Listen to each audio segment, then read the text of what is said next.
మన 30 days taste ఛాలెంజ్లో ఇంకా 25 days మాత్రం ఉంది. Welcome to day 8 of mission rise. So ఈరోజు మన సెషన్ వచ్చేసి పుల్. పుల్లో మనం బ్యాక్, బైసెప్ అండ్ ట్రాప్స్, దాంతోపాటు రేర్ డెల్స్ని కూడా ట్రైన్ చేస్తాం. సో కంప్లీట్ పుల్ ఎక్సర్సైజెస్ అన్నిటిని ట్రైన్ చేస్తాం. సో ఇది మన ప్రజెంట్ కండిషన్. చాలా ఫ్యాట్ అయితే ఉంది. ఫ్యాట్ వచ్చేసి 22.8 ఉంది పర్సంటేజ్. మనం మార్నింగ్ మన ఫస్ట్ మీల్ వచ్చేసి స్లిమ్ మిల్క్ ప్లస్ వే, అదైతే గడ్డగట్టిపోయింది. దాన్ని మనమైతే ఏం చేయలేం. అండ్ ఒక్కసారి కానీ 400 grams ఆఫ్ పైనాపిల్ తినేసా. అండ్ మన ప్రీ వర్కౌట్ మీల్ వచ్చేసి 100 grams of sweet potato plus 3 whole eggs. మన డైట్ని మనకి నచ్చినట్టుగానే కస్టమైజ్ చేసుకోవచ్చు without high calories or excess calories. అవి క్యాలరీస్ ఎక్కువగా లేకపోతే మనం దాన్ని ఎలా అయినా ప్రిపేర్ చేసుకోవచ్చు.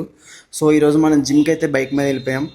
సో జిమ్కి వెళ్ళాక మనం అక్కడే ఒక 20 minutes ప్రీ వర్కౌట్ వాకింగ్ అనేది చేసేసాం. మన కోచ్, అదే మన అన్న అండ్ శ్రీకాంత్ అన్న మొత్తం వాళ్ళు అయితే వచ్చేసారు. ఈరోజు మన వర్కౌట్ పుల్ కాబట్టి చెప్పినట్టుగానే ఎక్కువ కాంపౌండ్ మూమెంట్స్ మీద అయితే నేను టార్గెట్ చేశాను. సో కొన్ని కాంపౌండ్ మూమెంట్స్ అనేది నేను షూట్ చేయలేకపోయా. సో బ్యాక్ వేరియేషన్స్ వచ్చేసి కంప్లీట్ నా హోల్ బ్యాక్ మొత్తాన్ని ట్రైన్ చేశా. సో ఇందులో కొన్ని కొత్త వేరియేషన్లు కూడా కనబడతాయి. వాటిని మీరు అస్సలు ట్రైన్ చేయొద్దు.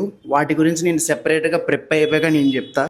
అండ్ మనం బైసెప్స్కి వచ్చేసి 3 to 4 వేరియేషన్స్ అయితే కంప్లీట్ చేసుకున్నాం. బైసెప్స్ కూడా ఆల్ హెడ్స్ని కవర్ చేసాం. మొత్తం మీద జిమ్ అయిపోయాక బాయ్ అయితే మన క్రియేటిన్ స్పాన్సర్ చేశాడు. సో క్రియేటిన్ కూడా కన్జ్యూమ్ చేసి యాజ్ టీజ్గా మనం 40 minutes కార్డియో అనేది కంప్లీట్ చేసుకున్నాం. 40 minutes కార్డియో అయిపోగానే ఎప్పట్లానే వాక్ చేసుకుంటూ మనం ఇంటికి అయితే వెళ్ళిపోయాం. సో పోస్ట్ వర్కౌట్ మీల్లో మనం వెంటనే స్వీట్ పొటాటో అయితే తీసుకున్నాం 100 grams. అండ్ దాంతోపాటు 500 grams ఆఫ్ చికెన్ కుక్ చేసుకుని తినేసాం. వెజ్జెస్ ఆల్మోస్ట్ 500 grams, ఒక 100 grams ఎక్స్ట్రా అయింది. రూమ్లోనే కార్డియో కంప్లీట్ చేసుకున్నాం. మళ్ళీ నెక్స్ట్ వీడియోలో కలుద్దాం. ఉంటా, బాయ్.